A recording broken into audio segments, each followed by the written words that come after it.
Halo sahabat nonton, siapa nih yang penasaran dengan kelanjutan cerita dari drama Undercover High School? Yuk kita mulai jalur cerita kelanjutan episode 3 ya. Melihat ada kerangka manusia begitu, langsunglah Hesong turun tangan memeriksa. Tapi ternyata itu kerangka plastik aja.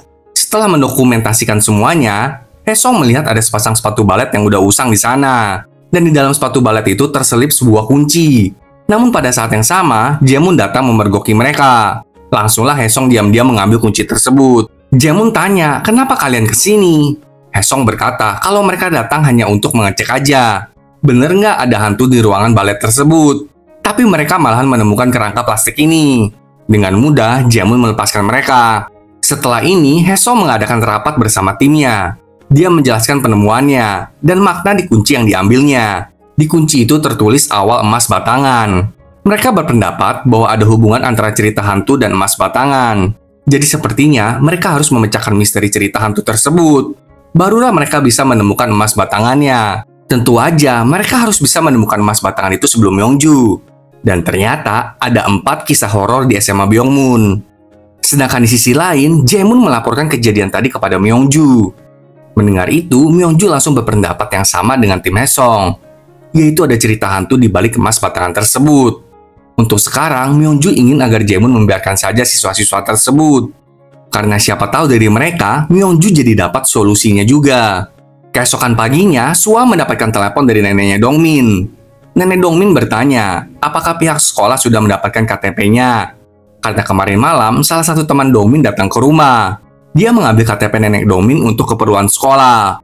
Nenek Dongmin mengatakan kalau orang itu adalah Hesong. Mendengar itu, langsung kagetlah Sua. Di sisi lain, Dongmin sedang menceritakan kisah horor lainnya kepada Hesong. Itu adalah tentang sebuah jam tua di sekolah itu. Ada rumor yang mengatakan kalau jangan pernah ada di sekolah sendirian. Karena kalau jam tua itu berdentang, mata merah akan mendatangimu.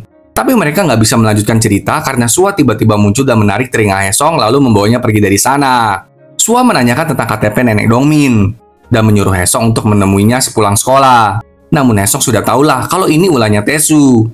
Sedangkan di Bin, Direktur Kim mendapatkan info dari sekretarisnya. Kalau patung yang tangannya patah kemarin itu ternyata palsu dong. Jadi ya seharusnya Hesong nggak bersalah tuh udah matain tangan patung tersebut. Tapi apakah Direktur Kim akan membebaskan Hesong? Atau terus memanfaatkannya? Di sekolah, Hesong mendapatkan telepon dari Yonghun.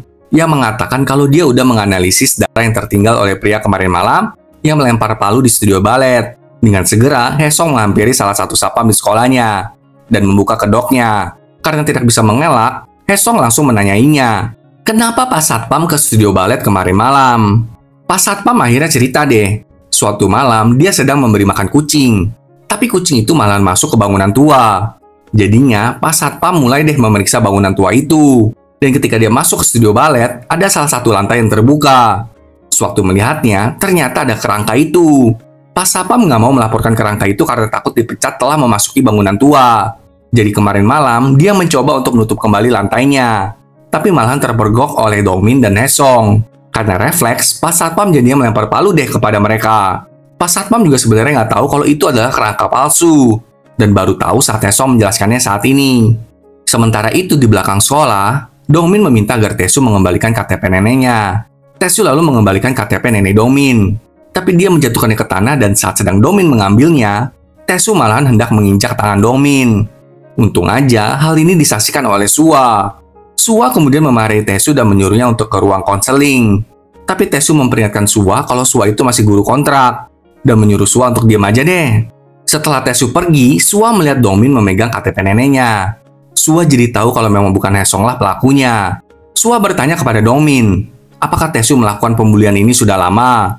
Namun demi menjaga semuanya tetap aman, Dongmin berbohong dan berkata kalau semuanya hanya main-main saja. Dan Dongmin pun pergi dari sana. Malam harinya, Hesong membantu seorang nenek yang sedang mengumpulkan kardus. Dan ternyata itu adalah nenek Dongmin. Setelah itu, Dongmin mengajaknya berbicara. Dongmin meminta maaf kepada Hesong. Dia sebenarnya tahu kalau Taesu yang mengambil KTP neneknya. Tapi Dongmin tidak membela Hesong di depan Sua tadi. Dongmin mengatakan kalau dia sudah mendapatkan KTP neneknya kembali. Sedangkan di dalam bus, Sua memikirkan percakapannya dengan rekan gurunya yang lain bernama Rian. Sua menceritakan kepada Rian apa yang telah diperbuat oleh Taesu kepada Dongmin. Tapi Rian berkata kalau Taesu itu adalah putra seorang anggota dewan. Rian menyuruh Sua untuk pura-pura bego aja mengenai masalah ini. Namun ini jelas sangat mengganggu Sua. Setelah itu, Sua dan Haesong tidak sengaja bertemu di tol serba dan mereka pun mengobrol bersama. Sua meminta maaf atas tindakannya kepada Haesong. Lalu Haesong bertanya, sekarang Sua mau bagaimana setelah mengetahui seluruh kebenarannya? Karena melihat Sua tidak bisa menjawab, Haesong memberikannya 1 lembar uang yang sebelumnya nenek Dongmin berikan kepada Haesong. Haesong meminta Sua menyimpan uang itu sembari berkata, ibu pasti bisa mengusahakannya. Sementara itu, ada polisi yang mendatangi rumah Dongmin. Polisi mengatakan kalau mereka sedang menyelidiki situs judi ilegal. Dan nama nenek Dongmin muncul. Orang-orang dari situs itu mengklaim kalau nenek Dongmin lah yang mengelola situs tersebut. Jadi polisi langsung menyeret nenek Dongmin. Karena itulah Dongmin menelepon Haesong. Maka segeralah Haesong dan Sua mendatangi kantor polisi. Setelah berbicara dengan Dongmin, Haesong mengajak Sua untuk berdiskusi. Haesong menyatakan pemikirannya kalau ini pasti ulahnya Taesu. Haesong menegaskan bahwa ini udah bukan lagi pembulian, tapi kejahatan serius. Dan seseorang harus ikut campur. Kalau enggak, nenek Dongmin akan dipenjara. Keesokan harinya, tiba-tiba SMA Byungmun gempar dong. Ternyata ada seseorang yang menggugah sesuatu di komunitas sekolah. Menceritakan kalau selama ini Taesu membuli Dongmin. Dan bahkan sekarang terlibat judi ilegal. Kepala sekolah meminta Sua untuk memanggil orang tua Taesu dan orang tua Dongmin untuk datang ke sekolah. Namun diam-diam, Rian bertanya ke Sua, kamu kan yang menulis cerita itu? Tentu saja, itu adalah perbuatan Sua. Malam harinya, Haesong kembali ke sekolah dan mulai menyelidiki jam tua berhantu itu. Tapi dia nggak bisa melakukan aksinya karena Myeongju menghampirinya saat itu. Karena itulah, Haesong gagal memeriksa jam tua tersebut dan pergi dari sana. Besoknya, Myeongju mengadakan pertemuan dengan Taesu berserta orang tuanya. Dan Dongmin yang diwakili oleh Sua karena nenek Dongmin masih di penjara. Namun di sana, Dongmin mengatakan kalau unggahan di komunitas online itu palsu. Dongmin bahkan menuduh kalau Haesong lah yang membulinya. Setelah pertemuan ini, Sua berbicara berdua dengan Dongmin. Sua bertanya, kenapa kok Dongmin berbohong dengan mengatakan kalau Haesong lah pembulinya? Ternyata malam sebelumnya, Taesu mengancam Dongmin agar Dongmin tidak mengakui pembulian yang dilakukan Taesu. Dan menyuruh Dongmin menyalahkan semua tuduhan itu kepada Haesong. Kalau enggak, nenek Dongmin akan terus mendekam di penjara. Karena itulah Dongmin berbohong di forum tadi. Dia bahkan meminta Sua untuk nggak usah bertindak apapun mulai sekarang. Malam harinya, saat Dongmin sedang kerja part-time, Haesong mendatanginya. Menanyakan kenapa Dongmin berbohong seperti itu. Dongmin kemudian mengungkapkan semuanya kepada Haesong. Dongmin merasa tidak berdaya dengan semua ini. Dia maju mundur pun salah semuanya dah pokoknya. Setelah mendengar seluruh penjelasan Dongmin, Haesong lalu menelepon Yonghun, memintanya untuk menyelidiki Taesu. Keesokan harinya di sekolah, ada sebuah pengumuman. Itu adalah pengumuman untuk mengadakan komite rapat disiplin untuk Haesong. Sementara itu, Yonghun menelepon Haesong dan menjelaskan semuanya. Kalau Taesu itu kenal dengan bandar judi ilegal bernama Gusangtae. Nah, KTP nenek Dongmin itu kemarin Taesu berikan kepada Gusangtae. Mendengar itu, Haesong segera mengendarai motornya untuk pergi menemui Gusangtae. Haesong juga meminta agar Sua melakukan apapun untuk mengulur waktu tentang rapat komite disiplin tersebut. Saat rapat komite disiplin diadakan, Haesong kan nggak kunjung datang. Jadi Myeongju meminta agar Sua memanggil Taesu dan Dongmin ke rapat tersebut.